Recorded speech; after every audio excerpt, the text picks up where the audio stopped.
Explanation 1 to section 153 को समझने की कोशिश करते हैं, जहां ये जो भी टाइम पीरियड दिए गए हैं ना 12 महीने के, ये कुछ दिनों से एक्सटेंड हो जाएंगे। क्यों? क्योंकि कहीं ना कहीं इन रिपोर्ट्स को बनाते समय या तो कोर्ट का इंटरवेंशन हो गया, या हमें किसी और से ऑडिट करवाना पड़ा, या हमें किसी और से वैल्यूएशन कराना पड़ा, या हमें कुछ वैल्यू डिटरमाइन करने के लिए इंटरनेशनल गवर्नमेंट या इंटरनेशनली जो ऑर्गेनाइजेशन है उनकी मदद लेनी पड़ी। तो ऐसे कई सारी चीजें होती है जिसके कारण कभी कभी असेसमेंट करते समय रुकावट आ जाती है, असेसिंग ऑफिसर हेल्पलेस हो जाता है। तो ऐसे में हम उनको टाइम पीरियड में एक्सटेंशन देने की बात करते हैं। इसमें से पहला वाला देखिए, यहाँ पे मार्क डे हमने पढ़ा था, तो अगर आपको ध्यान में होगा ये सेक्शन 10 से रिलेटेड डिडक्शंस वगैरह की बात करता है। हमने पढ़ा था 139(4)(c) में कि सेक्शन 10 एग्जेम्पशन क्लेम करने के लिए आपको रिटर्न फाइल करना पड़ेगा, बराबर है। एक असेसी ने अपनी इनकम दिखाई 6 लाख रुपए, जिसके लिए उसने रिसीट्स दिखाए 100 lakhs, एक्सपेंस दिखाए 90 lakhs, टोटल इनकम 10 लाख। इसमें उसने एग्जेम्प्ट इनकम दिखा दी 4 lakhs और 6 लाख की टैक्सेबल इनकम दिखा दी। ये बात हुई फाइनेंशियल ईयर 17-18, असेसमेंट ईयर 18-19, ठीक है। असेसिंग ऑफिसर ने 143(2) में नोटिस दिया, नोटिस सर्व किया 30 सितंबर 2019 तक। 30 सितंबर 2019 तक के नोटिस सर्व किया कि भाई हमें आपका वेरिफिकेशन करना है बुक्स ऑफ अकाउंट्स का। यहां पे उसने देखा कि सामने वाला ये जो एग्जेम्प्ट इनकम क्लेम कर रहा है ना, इसमें बहुत सारी गड़बड़ करता है, वो बहुत सारे आड़े टेढ़े काम करता है। इस बंदे को सेक्शन 10 एग्जेम्पशन मिलना ही नहीं चाहिए, इसको सेक्शन 10 एग्जेम्पशन मिलना ही नहीं चाहिए। उसने क्या किया, 1 जनवरी 2020 एक एप्लीकेशन किया टू सेंट्रल गवर्नमेंट कि आप इनका एग्जेम्पशन कैंसिल कीजिए, क्योंकि अब अगर ये ऑर्डर पास करने गया ना, अगर ये ऑर्डर पास करने गया तो दिक्कत हो जाएगी। क्या दिक्कत हो जाएगी कि इसको सेक्शन 10 एग्जेम्पशन देना ही पड़ेगा। तो he does not want to pass the order. तो उसने क्या किया, उसने एप्लीकेशन दिया सेंट्रल गवर्नमेंट को कि सेंट्रल गवर्नमेंट इनका ये जो आपने एग्जेम्पशन देके रखा ना, ये कैंसिल कीजिए। सेंट्रल गवर्नमेंट ने लेट्स से 31 अक्टूबर 2020, 31 मार्च 2020 था आपका ऑडिट कंप्लीट करने का डेट, 31 मार्च 2020 ध्यान में आ रहा होगा। बट 31 अक्टूबर 2020 को सेंट्रल गवर्नमेंट ने दो चीजें की, दो में से कोई एक चीज की। ऑप्शन 1,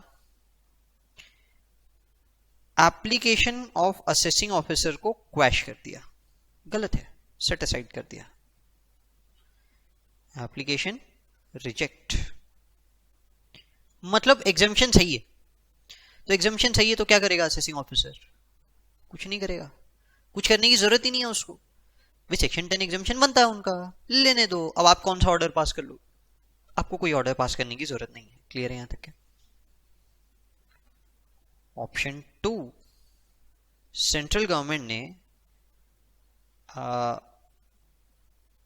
एग्जेम्पशन रिवोक कर दिया, आप नहीं क्लेम कर सकते एग्जेम्पशन।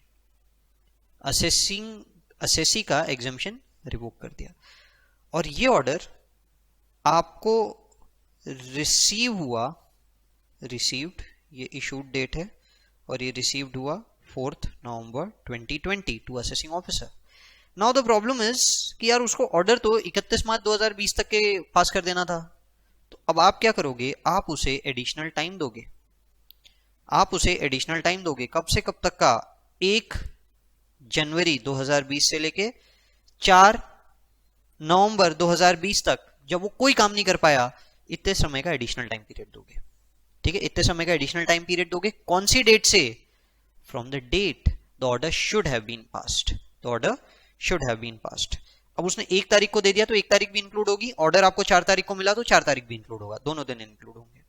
यानी मैं बोल सकता हूं जनवरी के 31 दिन इंक्लूड हुए, फरवरी के 29 दिन इंक्लूड हुए, मार्च के 31 दिन इंक्लूड हुए, अप्रैल के 30 दिन, मई के 31 दिन, जून के 30 दिन, जुलाई के 31 दिन, अगस्त के 31 दिन, सितंबर 30 दिन, अक्टूबर 31, नवंबर के 4 दिन।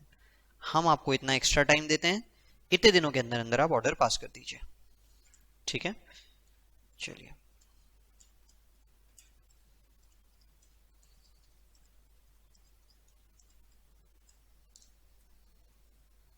$309 दिन हम आपको एक्स्ट्रा देंगे। ये 309 दिन कौन से दिन से काउंट करना है? 31 मार्च 2020 जब आपने ऑर्डर पास कर देना था से 309 दिन, से 309 दिन। वीडियो पॉज कीजिएगा, कैलकुलेट कीजिएगा।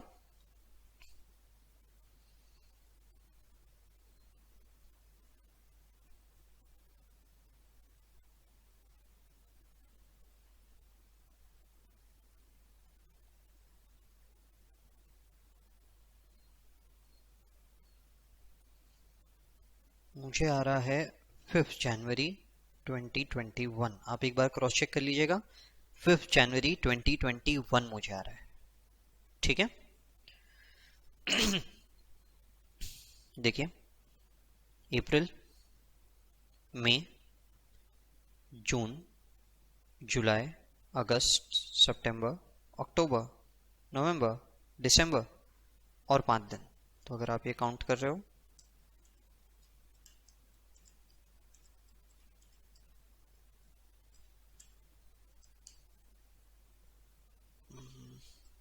अप्रैल, जून, जुलाई, अगस्त, सितंबर, अक्टूबर, नवंबर, दिसंबर, नहीं अभी भी कुछ दिन कम पड़े हैं, जनवरी, 3 फरवरी आएगा, सॉरी 3 फेब, 31 डेज और 3 डेज। ठीक है, 3 फेब 2021 आ रहा है। ठीक है, तो ये डेट तक का टाइम दे दिया। अब आप में से कई लोग ये भी बोलोगे कि सर देखिए,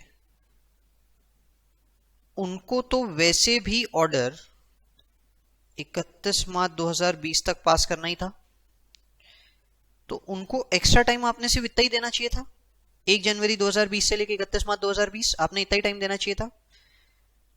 जनवरी के 31 दिन, फरवरी के 29 दिन, मार्च के 31 दिन, आपने 91 डेज ही देना चाहिए था। आपने 309 दिन एक्स्ट्रा क्यों दिए? आप लॉ की लैंग्वेज समझिए। लॉ की लैंग्वेज बोलता है 31 मार्च से, आप सही बोल रहे हैं, रीजनेबल इंटरप्रिटेशन है, कुछ गलत नहीं है। ये 91 डेज, तो आप बताइए ये 91 डेज कौन से दिन से दोगे? आप ये 91 डेज 31 मार्च से तो दे नहीं सकते, क्योंकि 31 मार्च जा चुकी है। आपको ये कहना है कि असेसिंग ऑफिसर 91 डेज कोई काम नहीं कर पाया, तो 91 डेज दीजिए। कौन से दिन से देंगे? कोर्ट का ऑर्डर आपको जिस दिन रिसीव हुआ उस दिन से देना चाहिए। आपने कोर्ट का ऑर्डर जिस दिन रिसीव हुआ उस दिन से देना चाहिए। कोर्ट का ऑर्डर किस दिन रिसीव हुआ है? कोर्ट का ऑर्डर रिसीव हुआ है 4/11, आप खुद देख लीजिए, 4/11/2020। मैं 26 दिन ले लेता हूं नवंबर के, दिसंबर के 31 दिन, जनवरी के 31 दिन, फरवरी के 3 दिन, आप ऐड करके देख लीजिए, 26, 31, 31 और 3, 91 डेज ही होंगे। तो हम उतने ही दिन दे रहे हैं, एक्चुअली हम उतने ही दिन दे रहे हैं जितने दिन आप लोगों को कंफ्यूजन होगा, उसमें कोई दिक्कत नहीं है। पर लॉ का लैंग्वेज इंटरप्रिटेशन आपको 31 मार्च से काउंट करने के लिए बोलता है। समझ में आया क्या? देखिए, the date commencing on which the assessing officer intimates the central government, वो दिन से लेके, और the prescribe authority the said contravention has required, ending the date on which the copy of order withdrawing the approval or rescinding the notification as the case may be is received। जिस दिन application से दिया से लेके जिस दिन तक ये एप्लीकेशन आपको मिल गया उतने दिन हम लोग ऐड कर देंगे। पर एक कौन से दिन से ऐड करेंगे? जो लास्ट डेट बनती थी, सेक्शन 153 के हिसाब से जो लास्ट डेट बनती थी उसके आगे आप इसे ऐड कर देंगे। क्लियर है यहां तक? पॉइंट नंबर 2, 142(2)A के बारे में बात कर रहा है। मैंने 142(2)A छोड़ दिया था, अब हम इसके बारे में बात करेंगे। सेक्शन 142 में आपको दो चीजें बताई गई थी, एक आपने रिटर्न फाइल नहीं किया, हम आपको बोलेंगे रिटर्न फाइल कीजिए। दूसरा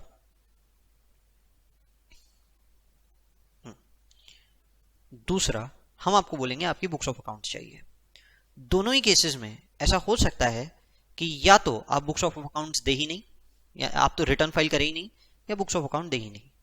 अगर आपने दोनों में से कुछ भी नहीं किया, हो सकता है assessing officer best judgement assessment करने के लिए आपका ऑडिट ऑर्डर करवा दे, स्पेशल ऑडिट ऑर्डर करवा दे। समझ में आ रहा है? वो चाहता है कि आपकी बुक्स ऑफ अकाउंट्स ऑडिट होनी चाहिए, तो उसने स्पेशल ऑडिट डिक्लेयर करवा दिया। उसने बोला कि नहीं, मेरे को तो स्पेशल ऑडिट करवाना है। ठीक है, सेक्शन 142 के अंदर में डाला गया कि he has the power to ask your books of accounts to get audited. Chartered accountant भी वही लोग अपॉइंट करेंगे। इसके लिए उसे प्रायर अप्रूवल लेनी पड़ेगी principal chief commissioner, principal commissioner और कमिश्नर, चारों में से किसी एक से, कि भैया उनका ऑडिट करवाना है। ठीक है, ये परमिशन देने के बाद ये भी बात ध्यान रखिए, उस ऑडिटर का पैसा सरकार देगी, सेंट्रल गवर्नमेंट देगी, असेसी नहीं देगा, सेंट्रल गवर्नमेंट देगी। क्लियर है यहां तक? क्या तो बहुत रेयर केस में जहां लगता है कि अच्छी खासी इनकम एस्केप हो रही है, असेसमेंट या कुछ तो बहुत बड़ा गड़बड़ किया गया है, तभी ऐसा ऑडिट बोला जाएगा, नहीं तो ऑडिट ऐसा बोला नहीं जाएगा। आपको बोला रिटर्न फाइल कीजिए, आपने नहीं किया, हमें बेस्ट जजमेंट असेसमेंट करना है, पर बेस्ट जजमेंट के लिए कुछ तो बेस चाहिए, बेस के लिए हमने स्पेशल ऑडिट करवा दिया। क्या मैं आपको शो कॉज नोटिस दूंगा कि आपका स्पेशल ऑडिट होना करवाना है? अब देखिए, चलिए मैं शो कॉज नोटिस की बात पे आ गया। उसके पहले देखिए कब कब स्पेशल ऑडिट होगा। नॉट कंप्लाइड विथ 142 और कंप्लाइड विथ 142। ऐसा भी हो सकता है कि आपने कंप्लाई किया, आपने रिटर्न फाइल किया, पर हम चेक करना चाहते हैं आपने रिटर्न सही फाइल किया है क्या, तो हम ऑडिट करवाना चाहते हैं। आपने बुक्स ऑफ अकाउंट्स दी, हमें आपकी बुक्स ऑफ अकाउंट्स पे डाउट हो रहा है, तो हमने स्पेशल ऑडिट के लिए बोल दिया। 143(2) में हमने आपसे बुक्स कॉल की, हमें डाउट हो रहा है कि आपकी बुक्स बराबर नहीं है, हमने स्पेशल ऑडिट के लिए डिक्लेयर कर दिया। स्पेशल ऑडिट एक डायरेक्शन होता है। ठीक है, स्पेशल ऑर्डर एक डायरेक्शन होता है। ये स्पेशल ऑडिट करवाने के लिए, this is not an order, this is a direction, this is not an order, this is a direction. पर अगर ऐसा कुछ भी आप करवाना चाहते हो, कुछ भी ऐसा कुछ, ये एक तरह का एक इन्वेस्टिगेशन है, तो ऑब्वियस सी बात है आपने एक शो कॉज देना चाहिए, आपने एक शो कॉज देना चाहिए। अगर शो कॉज नहीं दिया तो ये स्पेशल ऑडिट का डायरेक्शन इनवैलिड है, स्पेशल कॉज का, इसका ऑडिट का डायरेक्शन इनवैलिड है। बिना शो कॉज के अगर आप दे देते हैं तो रिट पिटिशन फाइल करके इसे क्वैश आउट किया जा सकता है। क्लियर है? यानी शो कॉज देना पड़ेगा। बट द पॉइंट इज, मैंने आपको कहा आप अपना रिटर्न फाइल कीजिए, आपने नहीं किया। 142(1) में मैंने आपको बोला रिटर्न फाइल कीजिए, आपने नहीं किया। मैं आपका best judgement assessment without show cause notice दे सकता हूं, करेक्ट? तो मैं आपका स्पेशल ऑडिट भी विदाउट शो कॉज नोटिस करा सकता हूं, कोई दिक्कत ही नहीं है, क्योंकि आपने वैसे ही नॉन कंप्लायंस किया। मैं आपको कहता हूं अपनी बुक्स ऑफ अकाउंट्स लाइए, आपने नहीं लाया 142(1)(1)(2) के अंदर, मैं आपका स्पेशल ऑडिट करवा सकता हूं without any show cause notice. मैं आपको शो कॉज नोटिस नहीं दूंगा, जहां आप कंप्लाई नहीं करोगे मैं आपको शो कॉज नोटिस नहीं दूंगा। क्लियर है यहां तक? क्या चलिए, तो यहां पे कब कब आपसे बुक्स मंगाई जा सकती है? अगर आपका जो बुक्स ऑफ अकाउंट्स है या नेचर ऑफ बिजनेस है वो बहुत कॉम्प्लेक्स है, या अकाउंट्स बहुत ज्यादा वॉल्यूम में है, डाउट है कि बुक्स ऑफ अकाउंट्स आपकी करेक्ट है क्या, मल्टीप्लिसिटी ऑफ ट्रांजैक्शंस है, मल्टीप्लिसिटी ऑफ अकाउंट्स है, स्पेशलाइज नेचर ऑफ बिजनेस है, तो जहां भी इन सभी केसेस में इंटरेस्ट ऑफ रेवेन्यू अगर हैम्पर हो रहा है तो वो लोग बोलेंगे कि नहीं, हमको तो ऑडिट करवाना है। अब ये स्पेशल ऑडिट के डायरेक्शंस दिए गए, ऑडिटर को आपके पास भेजा गया, ऑडिटर के आपके पास भेजा गया, पैसा सेंट्रल गवर्नमेंट देगी, पर अब इसकी रिपोर्ट आने का भी तो टाइमलाइन डिफाइंड रहना चाहिए। इस रिपोर्ट का टाइमलाइन डिफाइन किया गया है 6 महीने। और ये रिपोर्ट कौन देगा? ये रिपोर्ट ऑडिटर असेसिंग ऑफिसर को नहीं देगा, ऑडिटर असेसी को देगा, ऑडिटर असेसी को देगा। और असेसी ये रिपोर्ट 6 महीने के अंदर अंदर असेसिंग ऑफिसर को दे देगा। अगर उसने असेसिंग ऑफिसर को 6 महीने के अंदर अंदर ये रिपोर्ट नहीं दिया तो हम आगे उसके नॉन कंप्लायंसेस देखेंगे। Special audit to be conducted by accountant nominated by income tax department, opportunity of being heard to be given for special audit, principles of natural justice, nobody shall be condemned unheard, nobody shall judge once it is held the assessee is a civil consequence वगैरह बताया कि आपको show cause notice देना पड़ेगा। पर उन्होंने बोला to give effect to observation it is provided that assessing officer is required to give an opportunity of being heard by issuing directions under two A, ठीक है, तो अपॉर्चुनिटी ऑफ बीइंग हर्ड देना पड़ेगा। स्पेशल ऑडिट में be directed even if accounts are audited, आपका audit हुआ भी होगा तो भी हमको लगता है कि नहीं इसमें कुछ तो डाउट है हमें, हम ऑडिट करवा सकते हैं, कोई दिक्कत नहीं है। Time limit as specified by assessing officer but cannot exceed 180 days, maximum time period 180 days रहेगा ना। असेसिंग ऑफिसर भी 180 दिन से ज्यादा का समय नहीं दे सकता, असेसिंग ऑफिसर इससे कम टाइम दे सकता है, इससे ज्यादा का टाइम नहीं दे सकता। क्लियर है यहां तक के? इसके एक्सपेंसेस कौन बेयर करेगा? इसके एक्सपेंसेस बेयर करेगी सेंट्रल गवर्नमेंट। क्लियर है? Central government. assessee to be given an opportunity of being heard, however be given an opportunity of being heard as per the gathered in investigation under 142(2) or 2A, which is proposed to be utilized if however the assessment in the nature of best judgment assessment under 144, it is not obligatory for assessing officer to give assessee an opportunity of being heard। क्यों? क्योंकि पहले दे दिया गया है उसे opportunity of being heard, एक बार आपने दे दिया, वापस से opportunity of being heard देने की जरूरत नहीं है। क्लियर है यहां तक के? यानी एक बार तो opportunity of being heard देना पड़ेगा। Consequence of failure to get audited, assessing officer is entitled to make his judgment under section 144 in addition to imposing penalties। 144 best judgment assessment without audit report ही कर देगा वो। पर उन्होंने यहाँ पे clarify किया कि सपोज करो कि रिपोर्ट नहीं देने की गलती असेसी की नहीं थी, रिपोर्ट नहीं देने की गलती चार्टर्ड अकाउंटेंट की थी, सीए ने ऑडिट को खत्म करते करते अनरीजनेबल टाइम लगा दिया, या फिर जानबूझ के उसने 180 दिन में ऑडिट रिपोर्ट नहीं दी, ऐसे केस में भी जो भी होगा उसने नहीं दिया रिपोर्ट, क्या ऐसे में भी पेनल्टी लगनी चाहिए? ऑब्वियसली नहीं लगेगी। ये सुप्रीम कोर्ट ने बोला कि नहीं, अगर चार्टर्ड अकाउंटेंट की तरफ से डिले हुआ है, उसकी डिक्लाइन के कारण हुआ है, तो आप असेसी पे पेनल्टी नहीं लगाएंगे, आप 144 नहीं लगाएंगे, उल्टा आप अब एक नया अकाउंटेंट अपॉइंट करेंगे 1 महीने के अंदर अंदर और उसे बोलोगे कि भैया ये बुक्स ऑडिट कराओ within 1 month to get the accounts audited. ठीक है, अब इस बंदे को वापस से आप 6 महीने का पीरियड दोगे, 180 डेज एज द केस में भी। क्लियर है यहां तक? समझ गए? मैंने आपको क्या बोला 142(2)A में कि ऑडिट होगा, ऑडिट कराते समय जो ऑडिटर का खर्चा है वो सेंट्रल गवर्नमेंट बेयर करेगी, पर ऑडिट रिपोर्ट असेसी को लाके देना पड़ेगा, असेसिंग ऑफिसर को, चार्टर्ड अकाउंटेंट नहीं देगा। ये ऑडिट रिपोर्ट असेसिंग ऑफिसर जितने समय देगा उतने समय के अंदर अंदर होना चाहिए, नहीं दिया maximum time period is 180 days, नहीं दिया तो पेनल्टी लग जाएगी। असेसिंग ऑफिसर भी 180 डेज से ज्यादा का टाइम नहीं दे सकता। क्लियर है यहां तक के? अगर गलती चार्टर्ड अकाउंटेंट की है जिसके कारण 6 महीने में रिपोर्ट नहीं मिली, तो असेसिंग ऑफिसर 144 का असेसमेंट नहीं करेगा, अभी नहीं करेगा, वो इस रिपोर्ट वो एक नया सीए अपॉइंट करेगा विद इन 1 month और उसको बोलेगा भैया तू फ्रेश ऑडिट पूरा का पूरा करवा।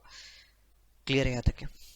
अब इसका वो टाइमलाइन से क्या लेना देना? सीधी बात है, असेसिंग ऑफिसर के पास काम चला गया, 6 महीने तो उसी ने खा लिए, 6 महीने तो उसी ने खा लिए, और देखा जाए तो आपके पास भी 6 महीने थे ऑडिट कंप्लीट करने के लिए। ठीक है, where you have to get it audited under 142(2)A। मैं 143 पे ही बात कर रहा हूं, ये 147 के लिए भी कहानी रहेगी, फ्रेश असेसमेंट के लिए भी यही कहानी रहेगी। देखो हमने जितने भी केसेस देखे सबके लिए कहानी वैलिड है, सबके लिए कहानी वैलिड है। जहां पे भी मैटर कहीं तो कोर्ट में चला, सेक्शन 10 एग्जामिशन काटने के लिए चला गया, उतना टाइम एक्सटेंड कर देंगे, स्पेशल ऑडिट के लिए टाइम चला गया, उतना टाइम एक्सटेंड कर देंगे। तो ये उतना टाइम क्या होगा? सपोज करो हम बात कर रहे हैं 16-17 फाइनेंशियल ईयर की, असेसमेंट ईयर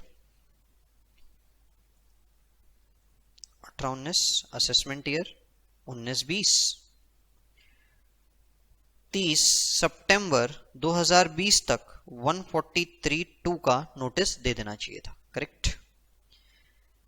अब आपका 143(3) कब तक के हो जाना चाहिए?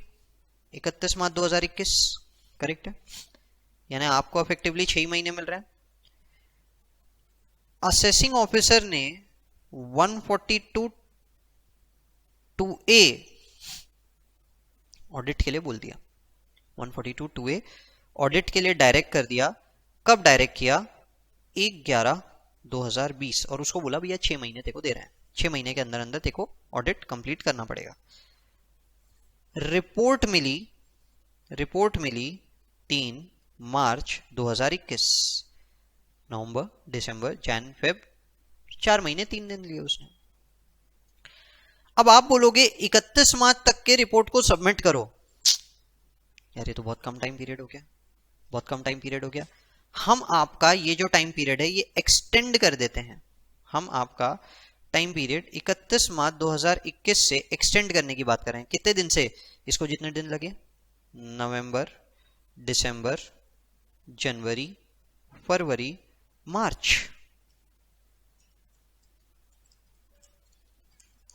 124 डेज।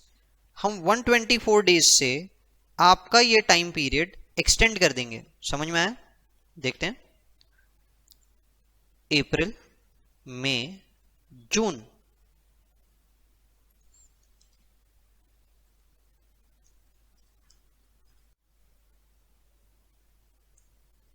जुलाई, 2 अगस्त 2021 तक का टाइम दे रहे हैं। इस पीरियड में आपका ऑडिट कंप्लीट कर लीजिए। क्लियर है? यहां तक है? वीडियो पॉज कीजिए, एग्जांपल लिख के रखिए। ठीक है। The date on which assessing officer directs the assessee to get it audited to the last date on which the assessee is required to furnish the report of such audit. The last date on which the assessee is required to furnish such audit report. अच्छा, अब अगर मैं ये language देखूं तो सीधी सीधी कहानी है। इसके हिसाब से तो आपको यहाँ पे सीधा सीधा 6 महीने दे दिए जा रहे हैं, 180 डेज दे दिए जा रहे हैं। आप वर्डिंग्स ध्यान से पढ़ लीजिए। वहां पे क्या बोला गया है? The last date on with the assessee is required to furnish a audit report of such audit. 180 days का पीरियड है। अब उसने उससे कम दिन दिया होगा तो बात अलग है। तो उस हिसाब से तो मैंने यहां पे जो दिन बोले उसके हिसाब से तो ये गलत हो गया। 180 डेज होना चाहिए। ठीक है, 180 डेज, मई, जून, जुलाई, अगस्त,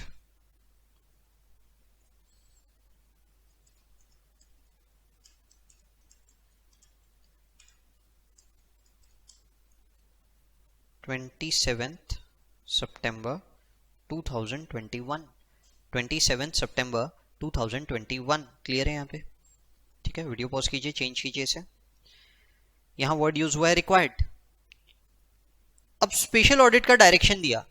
स्पेशल ऑडिट के डायरेक्शन के अगेंस्ट में आप अपील पे चले गए कि जरूरत ही नहीं थी। स्पेशल ऑडिट की जरूरत क्या है? आप बोलते हो लार्ज वॉल्यूम ऑफ ट्रांजैक्शन। अरे पर बहुत बेसिक ट्रांजैक्शन है हमारे, एकदम नॉमिनल अमाउंट के ट्रांजैक्शन है। जबरदस्ती आप हमारा ऑडिट करवा रहे हैं, ऑडिट करवाने की जरूरत नहीं है। मैटर अपील में चला गया। ठीक है, और अपील में जाके बोला गया कि ये ऑर्डर को सेट असाइड करवा दिया गया।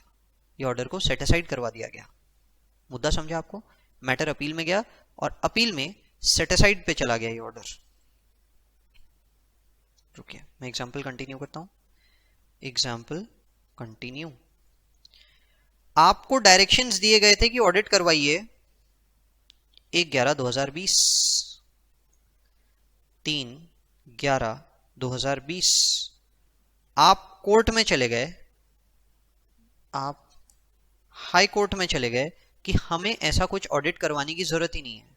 शोकॉज देना चाहिए था, शोकॉज नहीं दिया, आप रिट पिटीशन फाइल करके ऊपर अपील में चले गए। या फिर आपको शोकॉज दिया गया था, शोकॉज का रिप्लाई भी आपका जेन्युइन था, तो सामने वाले ने सुना ही नहीं, तो आप सीआईटी अपील्स में चले गए।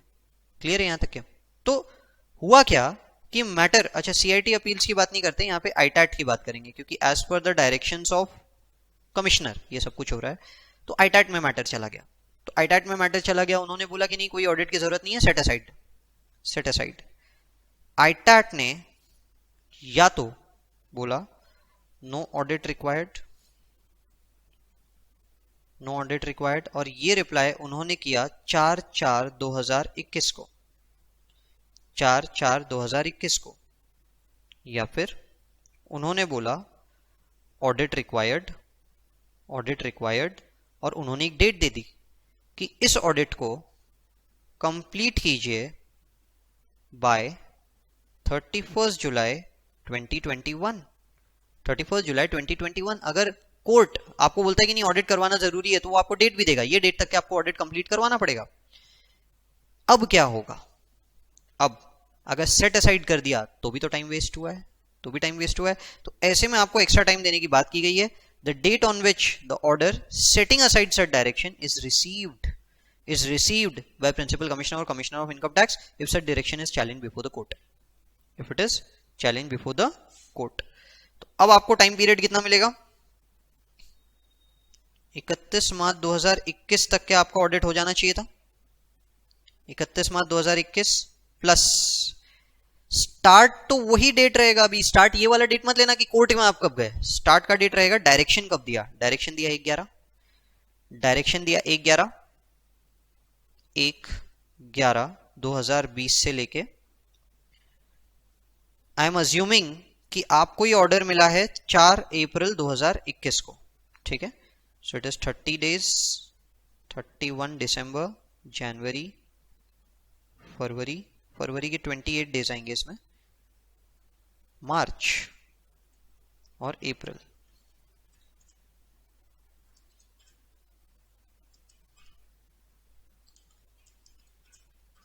$155 डेज। हम 155 डेज ऐड कर देंगे। देखिए कौन सा बनता है,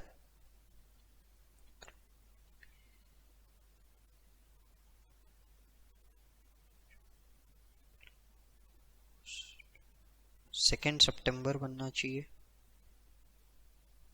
देखिए अप्रैल, मई, जून, जुलाई, अगस्त।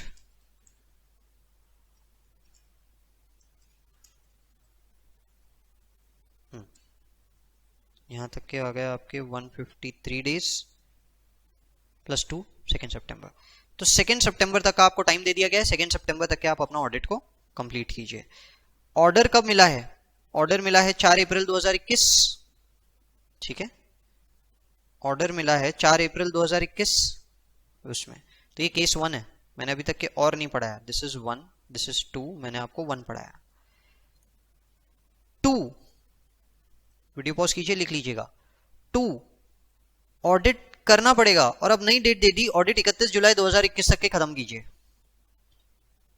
अब आप इस पॉइंट में नहीं आए क्योंकि सेट असाइड हो गया, पर पॉइंट 1 में तो आ गया ना रिक्वायर्ड। रिक्वायर्ड वर्ड ये थोड़ी है कि आईटैट ने क्या बोला, रिक्वायर्ड मतलब जब तक कि रिक्वायर्ड है करवाने का। अब रिक्वायर्ड का मतलब हो जाएगा 31 जुलाई 2021, 31 जुलाई 2021। तो अब 2021 से ऐड हो जाएगा, स्टार्ट डेट अभी भी वही रहेगी 2020 1 नवंबर, जो पहली बार डायरेक्ट किया गया था, से लेके आपको जब तक के कंप्लीट करवाना है ऑडिट, आपको जब तक के ऑडिट कंप्लीट करवाना है। क्लियर है यहां तक के? देखिए नवंबर, दिसंबर, जनवरी, फरवरी, मार्च, अप्रैल, मई, जून, जुलाई।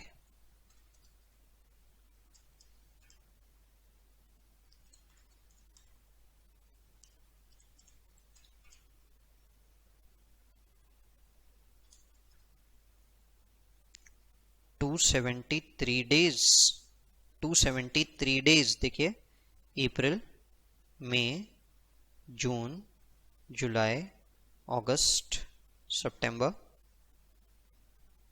अक्टूबर, नवंबर, दिसंबर।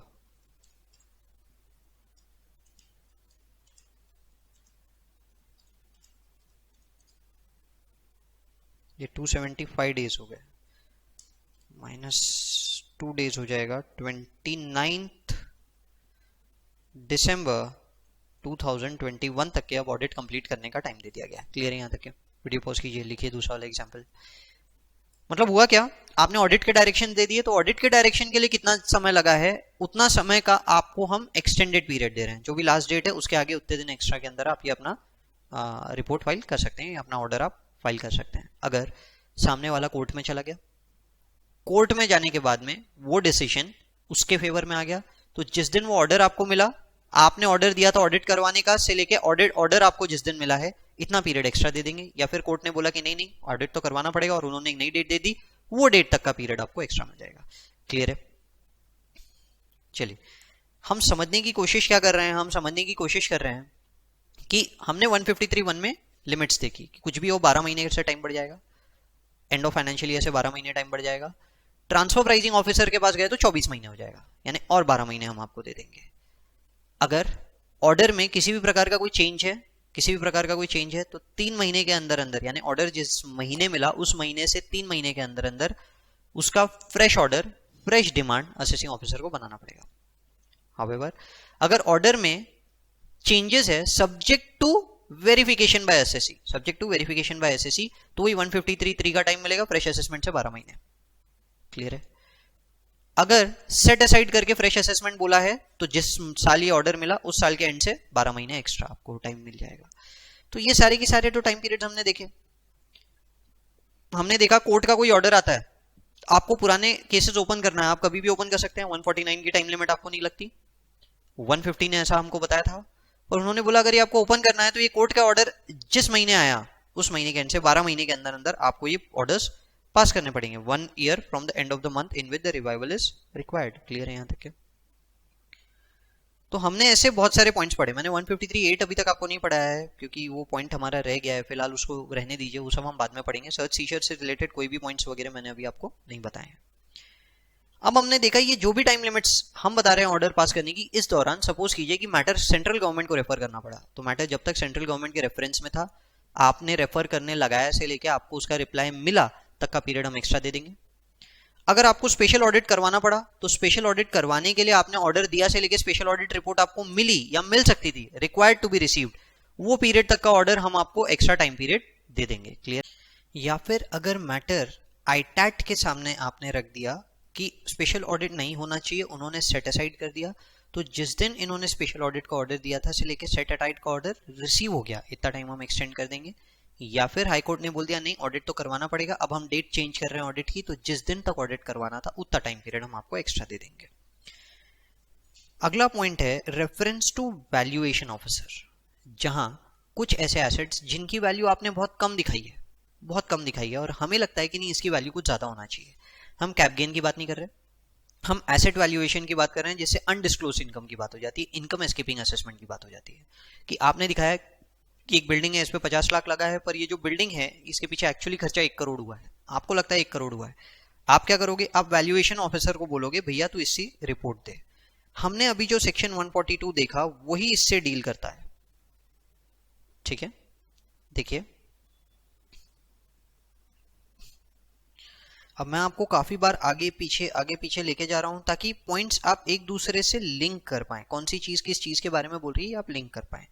ठीक है, वैल्यूएशन ऑफिसर, वैल्यूएशन ऑफिसर को आप बोलोगे कि भाई कोई एक एसेट है जो हमें लगता है कि अंडर वैल्यूड है, आप इसका वैल्यू निकाल के दीजिए। सेक्शन 142A के अंदर में वो आपको इसका वैल्यूएशन निकाल के देगा। ये वैल्यूएशन की रिपोर्ट उसे 6 महीने के अंदर अंदर देनी पड़ेगी। ठीक है, यहाँ पे वर्ड 6 मंथ्स यूज हुए हैं, ना कि 180 days, 6 months from the end of the month in which the reference is made. जहां पे वैल्यूएशन ऑफिसर को आपने रेफर कर दिया से 6 महीने के अंदर अंदर उसे रिपोर्ट देनी पड़ेगी। The valuation officer shall send a copy of his estimate to the assessing officer and the assessee. अब ये बंदा डायरेक्टली असेसिंग ऑफिसर को रिपोर्ट देगा विद इन 6 मंथ्स। ठीक है, power estimation of value of assets, जो भी उनका वैल्यू निकलता है वो, और completion of assessment taking into account the valuation of report. इस वैल्यूएशन रिपोर्ट के बेसिस पे on receipt of report valuation officer may after giving an assessee an opportunity of being heard take into account such report in making the assessment and reassessment. Assessment reassessment करते समय वो valuation officer की report को consider कर भी सकता है, reject भी कर सकता है। पर हमने जैसे ही इस बंदे को रेफरेंस के लिए दिया, टाइम तो गया है, अब जो टाइम गया है उतने से हमें एक्सटेंशन ऑफ टाइम पीरियड लगेगा, वही यहां पे बोला गया है, same as above. Audit report, the date on which assessing officer makes a reference to valuation officer, the date on which the report of valuation officer is received by assessing officer। जितना समय गया उतना समय यहां पे और consider कर लिया जाएगा। फाइनेंशियल ईयर 17-18, असेसमेंट ईयर 18-19, 30 सितंबर 2019 143(2) का नोटिस दिया गया। 1/11/2019 आपने वैल्यूएशन ऑफिसर को रेफर किया, उसके पास 6 महीने का समय है। ठीक है, उसके पास 6 महीने का समय। अब यहाँ पे the date on which the report is received word use हुआ है, यहाँ पे रिसीवेबल वर्ड नहीं यूज हुआ है जैसा हम लोगों ने ऑडिट रिपोर्ट के अंदर पढ़ा था। ठीक, तो अगर हम यहाँ पे रिसीव्ड वाला टाइम पीरियड लेने की कोशिश करें तो ये सपोज कीजिए कि वैल्यूएशन ऑफिसर रिपोर्ट कब से दे सकता था, ये मंथ के एंड से 6 महीने। दिसंबर, जनवरी, फरवरी, मार्च, अप्रैल, मई। उसने रिपोर्ट दिया 31 मई 2020, यही पकड़िए सबसे लास्ट डेट। तो इतना समय हम एक्सटेंड कर देंगे। कब तक की रिपोर्ट देना था? 31 मार्च 2020 तक की रिपोर्ट देना था। मैं इसके आगे ये टाइम पीरियड एक्सटेंड कर देता हूं। नवंबर के 30 दिन, दिसंबर, जनवरी, फरवरी के 29 डेज, मार्च, अप्रैल, मई। हम इसमें 213 दिन ऐड कर देंगे। तो अगर आप 213 दिन यहां पे ऐड करते हो तो ये हो जाता है अप्रैल, मई, जून, जुलाई, अगस्त, सितंबर,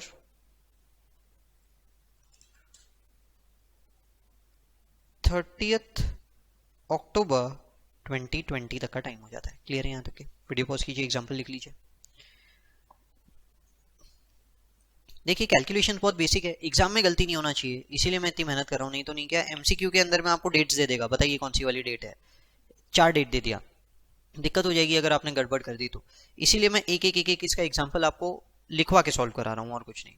where assessee furnishes declaration claiming that any question of his law arising in the case of an assessment year which is pending before the assessing officer or appellate authority is identical with the question of law arising in case of another assessment year which is pending before high court or supreme court। ठीक है, आपका जो matter है वो किसी और case से similar है तो 60 डेज का टाइम मिलेगा। ठीक है, 158 ए की बात कर रहा है। मैं एक काम करता हूँ, इसको रब कर देता हूँ।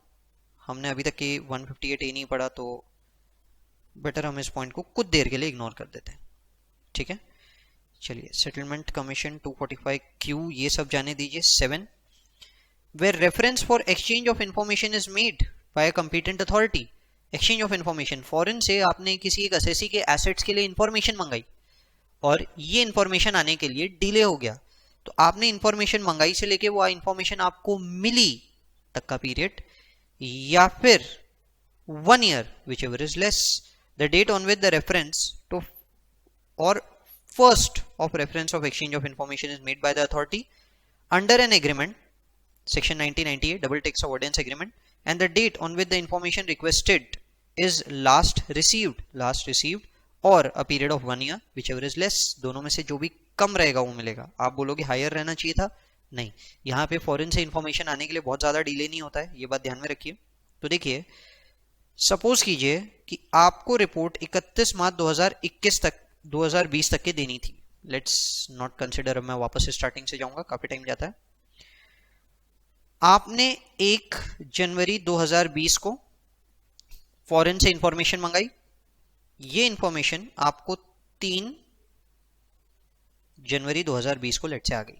आपने फिर 4 जनवरी 2020 को उसी फॉरेन कंट्री से इंफॉर्मेशन मंगाई, ये इंफॉर्मेशन आपको 2 फरवरी 2020 तक के आ गई। आपने फिर 1 मार्च 2020 अब कोई और कंट्री जिसके साथ भी आपका ऐसा कोलैबोरेशन है उनसे इंफॉर्मेशन मंगाई और उन्होंने आपको 30 अप्रैल 2020 तक का ये इंफॉर्मेशन दे दी। वहां लिखा है from the first date on which the information is asked to the last date the information is received। first date or last date, the date on which the reference of first is made and the date on which the information requested is last is received। तो सबका common time 1 जनवरी से लेके 30 अप्रैल तक, 1 जनवरी से लेके 30 अप्रैल तक 31 दिन, 29 दिन, 31 दिन मार्च के और 30 दिन अप्रैल के, सब मिला के 121 डेज हम आपको एक्स्ट्रा देंगे इसके आगे ऑर्डर पास करने के लिए। तो 121 डेज देख लीजिए, अप्रैल, मई, जून, जुलाई में 30 जुलाई आ जाएगा, 30 जुलाई 2020, 30 जुलाई 2020 तक का टाइम हम आपको दे रहे हैं। ये समय तक के ऑडिट कंप्लीट कर लीजिए। अगर हमारे ये जो दिन थे ये हो जाते 400 डेज, इफ हम आपको मैक्सिमम 1 ईयर ही देते, हम आपको बोल देते कि आप 31 मार्च 2021 तक की रिपोर्ट सबमिट कीजिए, खत्म, इससे ज्यादा टाइम नहीं देंगे, इससे ज्यादा टाइम नहीं देंगे। क्लियर है यहां तक के? चलिए time taken in reopening the whole or part of the proceedings, opportunity of being heard reheard, ठीक है, ये भी जाने दीजिए फिलहाल। Period during which an assessment order is stayed, जितने समय के लिए कोई भी कोर्ट, कोई भी अथॉरिटी आपके इसको स्टे कर देती है, आईटैट, हाई कोर्ट, सुप्रीम कोर्ट आपके इस असेसमेंट को स्टे कर देती है, तो जितने समय के लिए आपका ये स्टे है ना, इतने समय के लिए हम उस पीरियड को और एक्सटेंड कर देंगे, ठीक है। हम लोगों ने काफी सारे टाइपिंग प्रैक्टिस कर लिया है, मैं इसका अगेन आपको वापस से प्रैक्टिस नहीं करा रहा। अब इन्होंने एक पीरियड ऑफ लिमिटेशन समझाया। उन्होंने बोला कि अगर इस पीरियड ऑफ लिमिटेशन के ये एडिशंस के बाद अगर आपको जो समय मिल रहा है ऑडिट खत्म करने के लिए, यानी जिस दिन से आप ऑडिट वापस स्टार्ट कर सकते हैं से लेके आप ऑडिट खत्म कर सकते हैं, ये समय अगर आपको 60 दिन से कम मिल रहा है, अगर ये समय आपको 60 दिन से कम मिल रहा है, हम आपको मिनिमम 60 डेज देंगे, मिनिमम 60 डेज देंगे ऑडिट कंप्लीट करने के लिए। ये वाला पॉइंट अब अच्छे से समझ लेना, कंफ्यूजन यहीं से स्टार्ट होता है। देखिए मैं वापस स्टार्टिंग से स्टार्ट करूंगा। फाइनेंशियल ईयर 17-18, असेसमेंट ईयर 18-19, 30 सितंबर 2019 तक 143(2) दिया जा सकता था। हम 147 में भी जा सकते हैं। मैं बार बार बोल रहा हूं, ये मत समझना कि मैं एग्जांपल 143(2) के दे रहा हूं मतलब 147 नहीं लगता होगा, इन सब में लगता है, सबके लिए 147 लगता है। आपने 1 मार्च 2020 को 1 मार्च 2020 को स्पेशल ऑडिट की मांग की। आपने बोला नहीं हमको तो ऑडिट रिपोर्ट चाहिए। ये ऑडिट रिपोर्ट देने के लिए सामने वाले को 180 डेज दे सकते हो। 3 मई 2020 उसने रिपोर्ट दिया, हम वो डेट तक लेंगे, the date till the time he was required to submit the audit report, till the time he was required to submit the audit report. मैं तो 180 डेज ही ऐड करूंगा।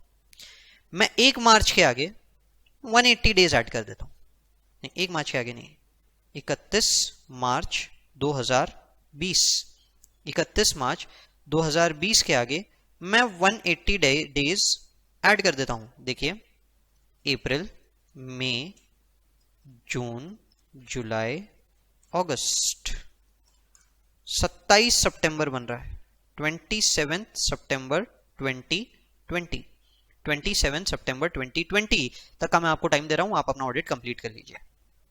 उसने रिपोर्ट कब दी? 3 में, यानी काम कब से शुरू कर पाए? 4 में। 3 मई को उसने शाम को रिपोर्ट दी। आप 3 में काउंट ही मत करो, 3 में काउंटिंग में ही नहीं आएगा, 4 में से आइए आप। उसने रिपोर्ट दी 3 में, 3 मई को तो आप काम ही नहीं कर सकते थे उस रिपोर्ट पे, 4 मई से आप काम कर सकते थे। 4 मई से लेके मैं आपको 27 सितंबर तक का टाइम दे रहा हूं। 4 मई से लेके 27 सितंबर तक का आपको टाइम मिला ऑडिट खत्म करने के लिए। कितने दिन हुए हैं? मई के 28 दिन, जून के 30 दिन, जुलाई के 31 दिन, अगस्त के 31 दिन, 27 दिन, सितंबर के 147 डेज दे दिया आपको। और क्या चाहिए आपको? 147 डेज दे दिया आपको, जरूरत ही नहीं है आपको कोई एक्स्ट्रा टाइम की, ठीक है। 147 डेज, ये हमारे एग्जाम्पल में अभी फिट नहीं बैठता, आपको ऑडिट देना पड़ेगा 27 सितंबर तक के, ठीक है। एग्जाम्पल 1, एग्जाम्पल 2 से समझिएगा। In example 1, special audit report received on, special audit report received on, रुकिए मैं बताता हूं आपको।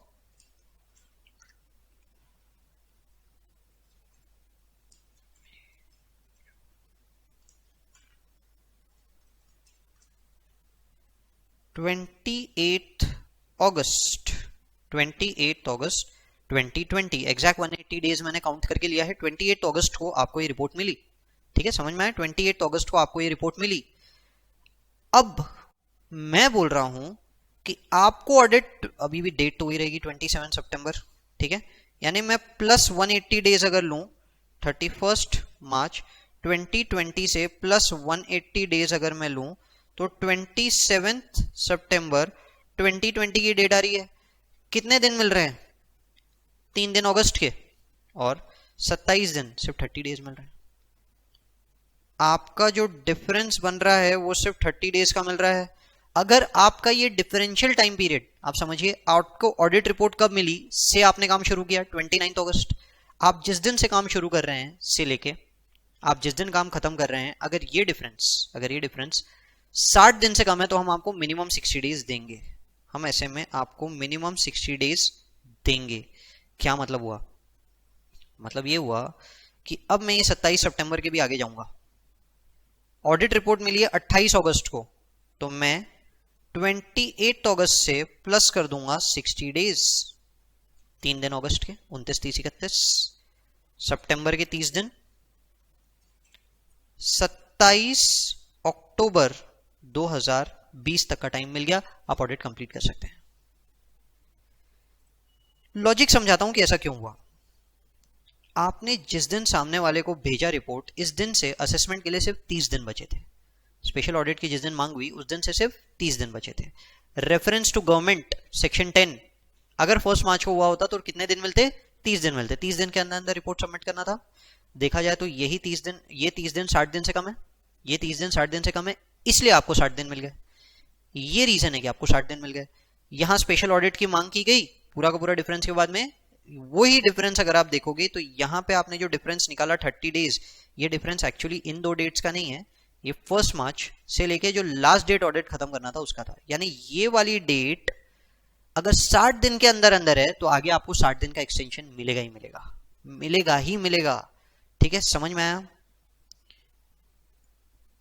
Where immediately after exclusion of the aforesaid period, the period of limitation referred under 153(1), 1238 period of limitations जो आपने यहां पे एक्सप्लेन किए हैं पूरे के पूरे, ठीक है, available to the assessing officer for making an order of assessment reassessment is less than 60 days, हम आपको मिनिमम 60 डेज देंगे। Where period available to the transfer pricing officer is extended to 60 days in accordance with 92 CA3 and period of limitation available to assessing officer is 60 days। Transfer pricing officer को आपने refer किया और उसके बाद में आपके पास file आई, ये file के अंदर में आपको जो पीरियड मिला है लेस देन 60 डेज, आपका पीरियड एक्सटेंड कर दिया जाएगा 60 डेज से। 245 के बारे में मैं अभी बात नहीं करूंगा आपसे, ठीक है। इसके अलावा यहाँ पे एक डीमिंग प्रोविजन दिया है। The dimming provision is a very simple concept. 153(6) 12 महीने के अंदर अंदर आपको असेसमेंट खत्म करना है। 153(6) 150 के कोर्ट ऑर्डर्स के अंदर में 153(6) बोला गया था कि 12 महीने के अंदर अंदर खत्म करना है। Assessment of such income for another assessment year shall for the purpose of section 150 and 153 be deemed to be one made in consequence of or to give effect to the finding and directions contained in the said order। तो order के अंदर में जो भी बोला गया, अगर एक असेसमेंट ईयर की इनकम दूसरे असेसमेंट ईयर की है तो उन्होंने बोला है will be deemed to be one made in consequence related to another. मतलब वही पॉइंट्स जो हम लोगों ने वहां पे पीरियड ऑफ लिमिटेशन के अंदर में पढ़े थे कि 12 महीने का जो पीरियड ऑफ एक्सटेंशन है वो यहाँ पे एक्चुअली उन्होंने 2 केसेस कवर किए हैं। एक इनकम किसी और के हाथ में असेस होनी थी, एक इनकम जो दूसरे असेसमेंट ईयर में असेस होनी थी। ये दोनों के लिए उन्होंने बोल दिया कि देखिए आगे भी वही है, where an order referred to in 153(6)(1) any income is excluded from the total income one person held to be income of another person. ये किसी और की इनकम है। Assessment of such income on such other person shall for the purpose of 150 and 153। 150 court order के basis पे आया है ये। 153 यहां पे हम लोग टाइम लिमिट की बात कर रहे हैं। Be deemed to be one made in consequence of or to give effect to finding and directions contained in the said order provided such person would be given an opportunity of being heard. मतलब वो ये बोल रहा है कि ये court का जिस दिन केस हुआ से लेके ये कोर्ट का फाइनल डिसीजन आया, इतना समय हम एक्स्ट्रा असेसमेंट का देंगे वो दूसरे पर्सन के लिए या वो दूसरे असेसमेंट ईयर के लिए। वो बस इन शॉर्ट ये बोल रहा है। ये 2 पॉइंट्स हमारे लिए इतने ज्यादा रेलेवेंट नहीं है, पीछे के पॉइंट्स हमारे लिए बहुत ज्यादा रेलेवेंट बनते हैं। आई होप यहां तक के पूरा का पूरा कॉन्सेप्ट समझ में आया हो। सेक्शन 154 रेक्टिफिकेशन ऑफ मिस्टेक्स, मतलब कुछ ऐसे मिस्टेक्स जो अपेरेंट फ्रॉम रिकॉर्ड है, दिख रहे हैं कि गलती हुई है, मतलब इसमें कोई आर्ग्यूमेंट ही नहीं है, इसमें कोई 2 अलग अलग ओपिनियंस की जरूरत नहीं है, इसमें 2 अलग अलग जजमेंट्स की जरूरत नहीं है। ऐसा नहीं है कि कोई बोलता है कैपिटल एक्सपेंडिचर है, कोई बोलता है रेवेन्यू एक्सपेंडिचर है, ऐसा कुछ भी नहीं। यानी जहां पे आर्ग्यूमेंट का कोई स्कोप ही नहीं होना चाहिए, ऐसे पॉइंट्स के ऊपर रेक्टिफिकेशन की बात की गई है कि जो भी ऑर्डर है उसके अंदर में रेक्टिफिकेशन करना है। ये रेक्टिफिकेशन कौन कर सकता है? सीओ मोटो, असेसिंग ऑफिसर खुद, या यानी income tax authority. Income tax authority में कौन कौन आएगा? असेसिंग ऑफिसर, सीआईटी अपील्स, वो लोग सीओ मोटो कर सकते हैं। या फिर असेसी को लगता है कि उसके कारण उसके ऊपर हार्डशिप हो रही है तो वो एप्लीकेशन दे सकता है रेक्टिफिकेशन ऑफ मिस्टेक की। क्लियर है यहां तक के? Rectification of mistake apparent from record, amend any order pass by it under the provision of this act.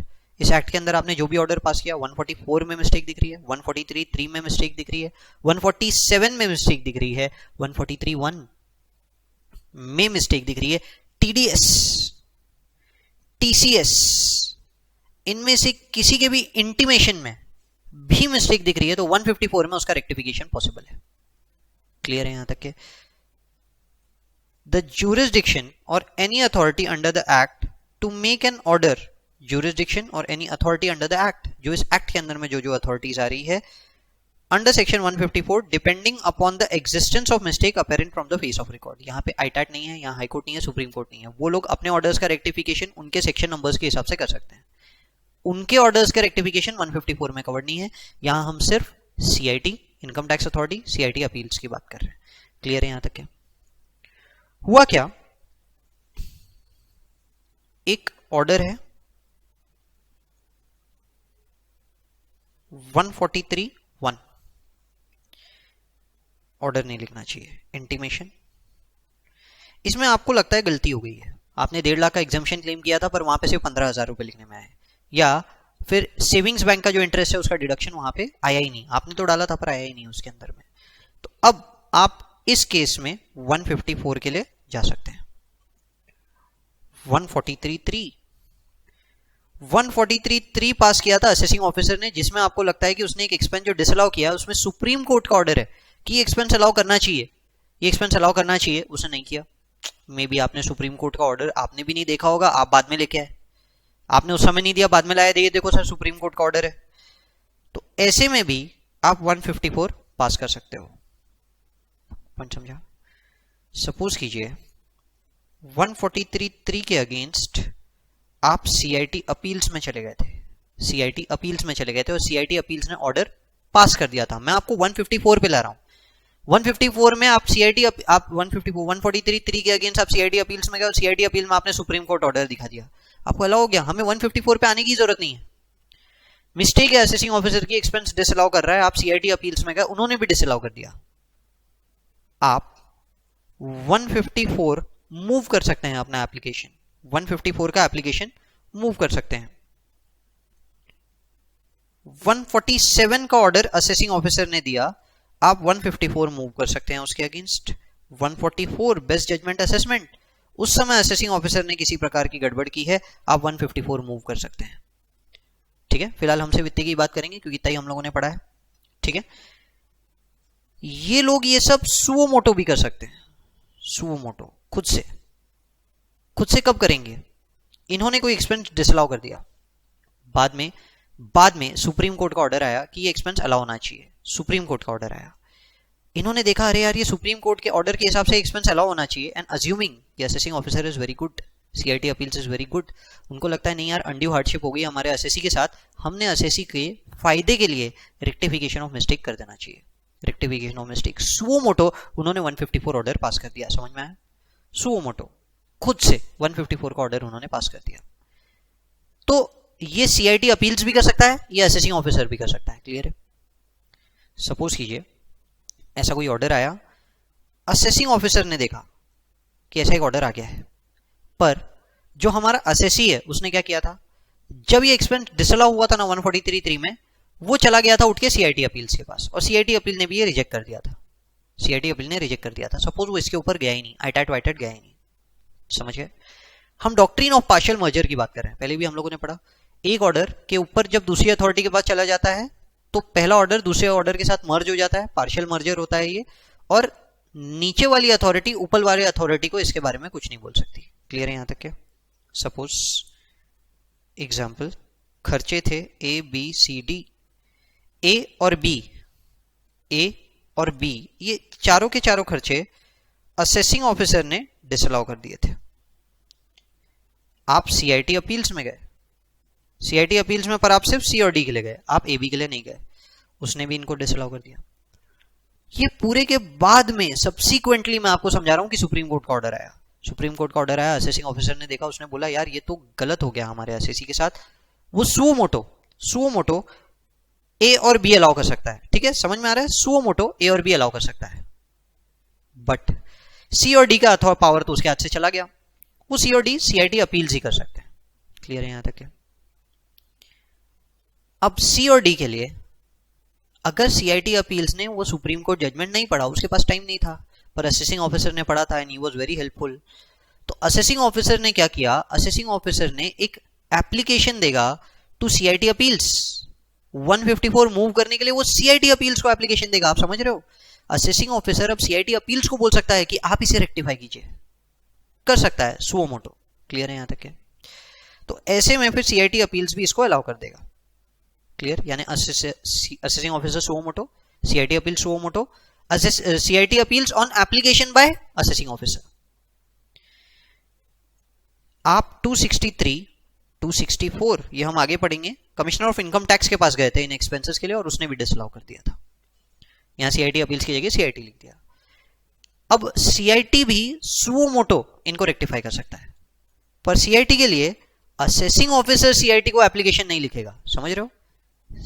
Assessing officer application नहीं देगा सीआईटी को।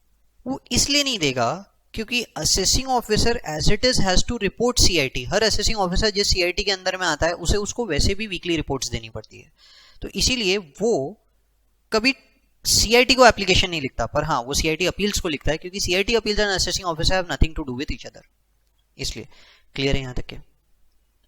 यानी सुप्रीम कोर्ट के ऑर्डर्स के अगेंस्ट हमने जब 147 पढ़ा था, सपोज कीजिए बाद में सुप्रीम कोर्ट का ऑर्डर आया, कोई एक्सपेंस जो आपको डिसअलाउ कर दिया गया था, आप आगे नहीं बढ़े, बाद में सुप्रीम कोर्ट का ऑर्डर आया, आप 147 अप्लाई नहीं कर सकते, आप 147 के लिए अप्लाई नहीं कर सकते। असेसिंग ऑफिसर कर सकता है इनकम एस्केपिंग असेसमेंट, बट आप नहीं कर सकते। तो आपके पास रेमेडी क्या है? आपके पास रेमेडी है 154, पर यहां टाइम लिमिट है। जहां 147 में कोई टाइम लिमिट नहीं है, 154 में टाइम लिमिट है। क्या टाइम लिमिट डिफाइंड है यहां पे? आपको बोला गया है कि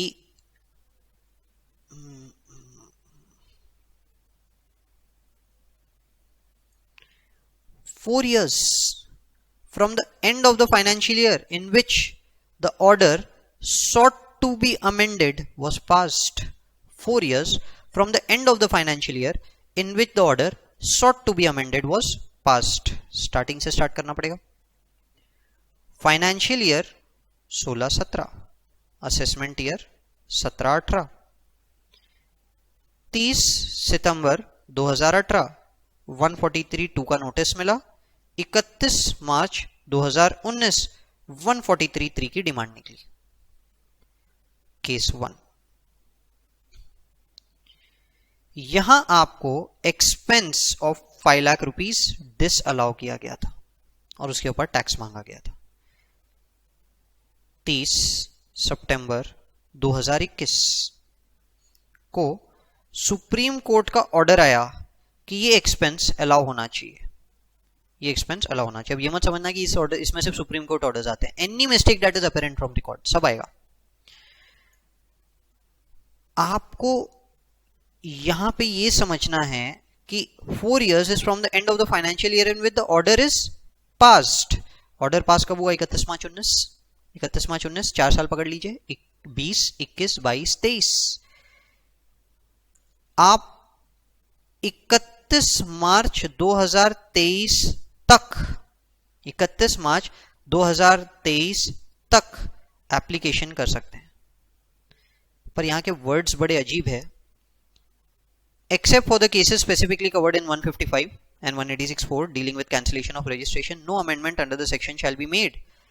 No amendment shall be made after the expiry of 4 years from the end of the financial year in which the order is sought to be amended or passed.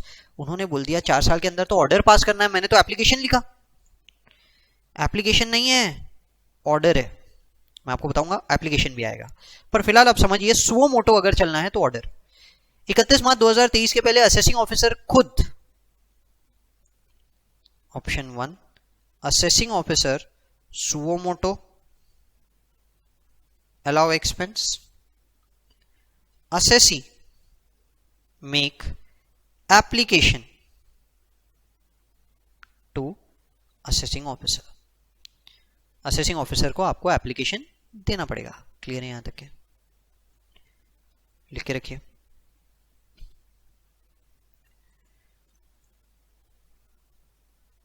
Case 2, continue case 1,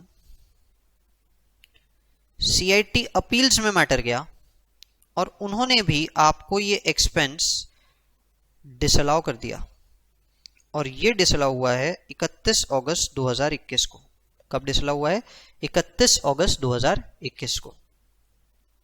आप 154 rectification में कब तक के जा सकते हो? End of this financial year 22, 23, 24, 25, 26, 31 मार्च 2026 तक। Option 1 CIT appeal suo motu. Option 2 CIT appeals on application of assessing officer. Option 3 assessee application कर रहा है। ठीक है, समझ गए यहां तक के? पर यहां इन्होंने एक एप्लीकेशन के अंदर टाइमलाइन दे दी। Application for amendment made by the assessee. अगर असेसी एप्लीकेशन देता है और बाय द डिडक्टर और by collector TDS TCS, income tax authority shall pass an order within a period of 6 months from the end of the month in which the application is received. From the end of the month in which the application is received. Case 1, assessee ने application किया 4 अप्रैल 2022, 4 अप्रैल 2022, well with in time limit. इस महीने के and से 6 महीने, अप्रैल जाने दीजिए, मई, जून, जुलाई, अगस्त, सितंबर, अक्टूबर। 31 अक्टूबर 2022 तक ऑर्डर पास करना पड़ेगा असेसिंग ऑफिसर या CIT अपील्स। क्लियर है यहां तक? केस 2, अरे यार ये मैंने यहाँ पे असेसिंग CIT अपील्स मत लिखिए प्लीज, यहाँ असेसिंग ऑफिसर आ गया। केस 2, केस 2 में असेसी ने एप्लीकेशन किया है, लेट्स से सेम डेट 4 अप्रैल 2022, 31 अक्टूबर 2022 तक ऑर्डर पास करना पड़ेगा CIT अपील्स। क्लियर है यहां तक? वीडियो पॉज कीजिए, लिख लीजिए।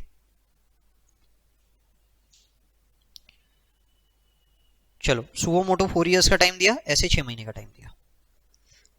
सपोज ये 6 महीने में नहीं किया, सपोज ये 6 महीने में नहीं किया, या एप्लीकेशन ही केस 3, एप्लीकेशन ही 31 मार्च 2023 को की इन केस 1। अब 6 महीने का टाइम मिलेगा या नहीं मिलेगा?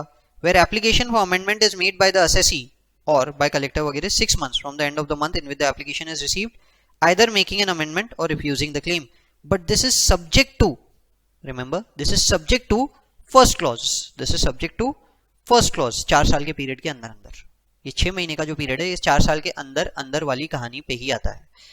तो अगर असेसिंग ऑफिसर ने नहीं किया तो क्या होगा? आपने एप्लीकेशन किया है, उसको 6 महीने का टाइम मिला है, पर 6 महीने आप 4 साल के अंदर अंदर में नहीं आता, तो क्या वो ऐसे करेगा? कर सकता है, as long as it is, मतलब can the period of 4 years be extended? Yes, as long as it is for the benefit of the assessee. 154 से अगर असेसी को बेनिफिट हो रहा है, रेक्टिफिकेशन ऑफ मिस्टेक सिर्फ बेनिफिट के लिए नहीं है, अभी हम बेनिफिट के लिए पढ़ रहे हैं, सिर्फ मैं सिर्फ आपको फर्स्ट पार्ट पढ़ा रहा हूं, ये बेनिफिट के लिए, पर ये सिर्फ बेनिफिट के लिए नहीं होता। As long as it is for the benefit of the assessee, बिल्कुल 4 साल का पीरियड एक्सटेंड किया जा सकता है, कोई दिक्कत नहीं है इसके अंदर। चलिए बचे हुए पॉइंट्स देखेंगे। Mistake apparent from record may be a mistake of fact या फिर मिस्टेक ऑफ लॉ, दोनों भी हो सकता है।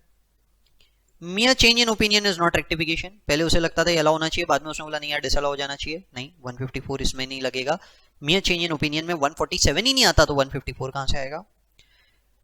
सुप्रीम कोर्ट का सब्सिक्वेंट डिसीजन आया बाद में तो भी चलेगा, कर सकते हैं रेक्टिफिकेशन। या फिर लॉ में रेट्रोस्पेक्टिव अमेंडमेंट आ गया, लॉ में रेट्रोस्पेक्टिव अमेंडमेंट आ गया, इस केस में भी डॉक्ट्रिन ऑफ पार्शियल मर्जर जरूर लगेगा। लेट्स से असेसिंग ऑफिसर ने एक एक्सपेंस डिसअलाउ कर दिया, असेसिंग ऑफिसर ने एक एक्सपेंस डिसअलाउ कर दिया, मैटर गया सीटा ने अलाउ कर दिया, CIT अपील्स ने अलाउ कर दिया, असेसिंग ऑफिसर ने डिसअलाउ कर दिया, CIT अपील्स ने अलाउ कर दिया। फाइनेंस एक्ट चेंज हो गया, और रेट्रोस्पेक्टिवली वो खर्चा डिसअलाउ कर दिया गया है। रेट्रोस्पेक्टिवली वो खर्चा डिसअलाउ कर दिया गया है। समझ में आया? Retrospective amendment of law. क्या असेसिंग ऑफिसर ये केस 154 में उठा सकता है? डॉक्ट्रिन ऑफ पार्शियल मर्जर नहीं उठा सकता, उस फाइनेंशियल ईयर का नहीं उठा सकता। क्यों? क्योंकि मैटर सीआईटी अपील्स के हाथ में जा चुका था। क्या अब वो एप्लीकेशन दे सकता है सीआईटी अपील्स को? क्या वो एप्लीकेशन दे सकता है सीआईटी अपील्स को? हाँ, बोल सकता है सर आप सुओ मोटो एक्शन लीजिए, ये एक्सपेंड डिसअलाउ कर दीजिए, कर सकता है, कोई दिक्कत नहीं है। बताइए क्या 147 में एक्शन ले सकता था? नहीं, वहां भी नहीं ले सकता था, क्योंकि मैटर सीआईटी अपील्स में जा चुका था। वहां तो वो एप्लीकेशन भी नहीं दे सकता था सीआईटी अपील्स को। 147 तो लगा ही नहीं पाएगा, उसको लगाना ही है तो सिर्फ 154 लगा पाएगा। क्लियर है यहां तक? क्या सपोज कीजिए एक्सपेंस सीआईटी ने डिसअलाउ किया, असेसिंग ऑफिसर ने डिसअलाउ किया, सीआईटी अपील्स ने डिसअलाउ कर दिया, आईटैट में जाके आपने उसका अलाउंस ले लिया और लॉ रेट्रोस्पेक्टिवली अमेंड हो गया। लॉ रेट्रोस्पेक्टिवली अमेंड हो गया। क्या असेसिंग ऑफिसर वो एक्सपेंस अब आपको डिसअलाउ कर सकता है 154 में? नहीं। क्या 147 में डिसअलाउ कर सकता है? नहीं। डॉक्ट्रिन ऑफ पार्शियल मर्जर, ये ऊपर के लेवल पे जा चुका है मैटर। पॉइंट समझ में आया क्या? मैं क्या सीआईटी अपील्स इसमें कुछ कर सकता है? नहीं, मैटर उसके हाथ से भी निकल चुका है, आईटैट में जा चुका है।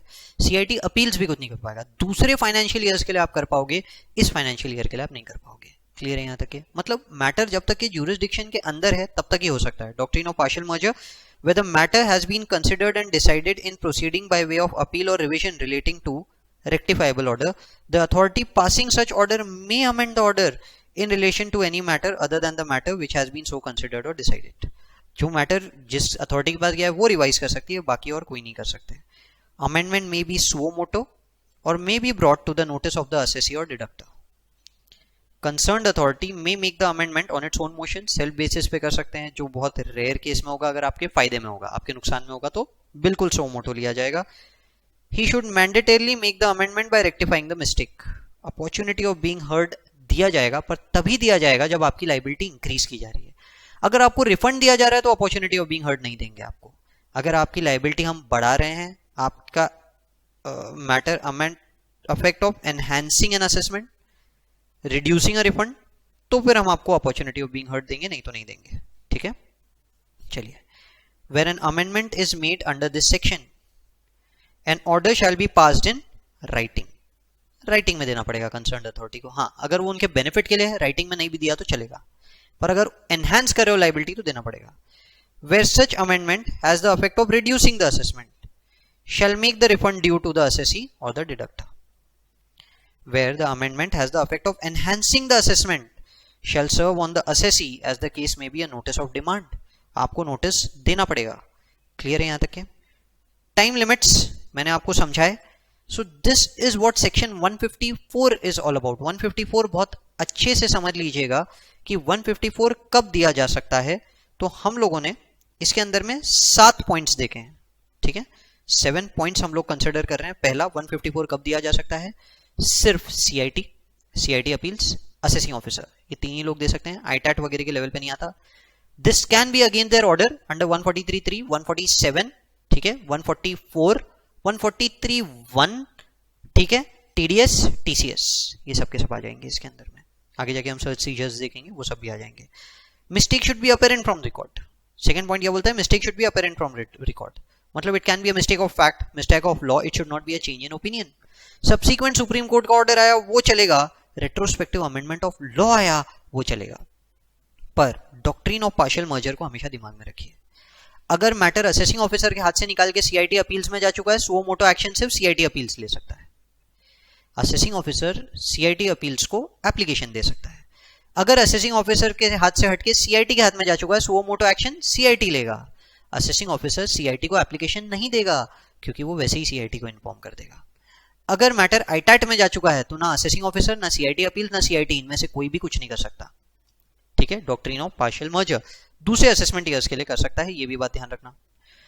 सुओ मोटो एक्शन असेसी या तो ध्यान में लाएगा या खुद असेसिंग ऑफिसर खुद से कर लेगा। अगर इसके कारण लायबिलिटी बढ़ रही है असेसी की, तो उसे अपॉर्चुनिटी ऑफ बीइंग हर्ट दिया जाएगा। अगर रिड्यूस हो रही है तो कोई अपॉर्चुनिटी ऑफ हर्ट देने की जरूरत नहीं है, सीधा सीधा रिफंड इशू कर दिया जाएगा। ये पूरा का पूरा 4 साल के अंदर from the end of the financial year in which such order is passed, 143(1) का इंटीमेशन जब इशू किया गया, या फिर आपका ITR 5 एक्नॉलेजमेंट, वो भी चलेगा, ठीक है। उस फाइनेंशियल ईयर के एंड से 4 साल के अंदर अंदर, नॉर्मली हमारा फर्स्ट ईयर ही होता है असेसमेंट ईयर, असेसमेंट ईयर के आगे से 4 साल के अंदर आप रेक्टिफिकेशन के लिए अप्लाई कर सकते हो। इसके बाद नहीं कर सकते। इसके बाद असेसिंग ऑफिसर भी 147 की मदद लेता है। अब सोचिए, कोई मैटर है आपकी लाइबिलिटी इंक्रीज करना है, कोई मैटर है आपकी लाइबिलिटी इंक्रीज करना है, बताइए 154 लेगा या 147? He will take 154। क्यों? 147 में पहले 148 देना पड़ेगा रिटर्न फाइल कर, फिर 143 टू का नोटिस देना पड़ेगा, अरे बहुत झंझट है। 4 साल के अंदर ही मैटर रहेगा तो 154 दे देगा, 4 साल के ऊपर गया तो 147 की मदद लेगा। क्लियर है यहाँ तक के? अगर एप्लीकेशन असेसी की तरफ से आती है तो आपको 6 महीने के अंदर अंदर मैटर डिस्पोज ऑफ करना पड़ेगा।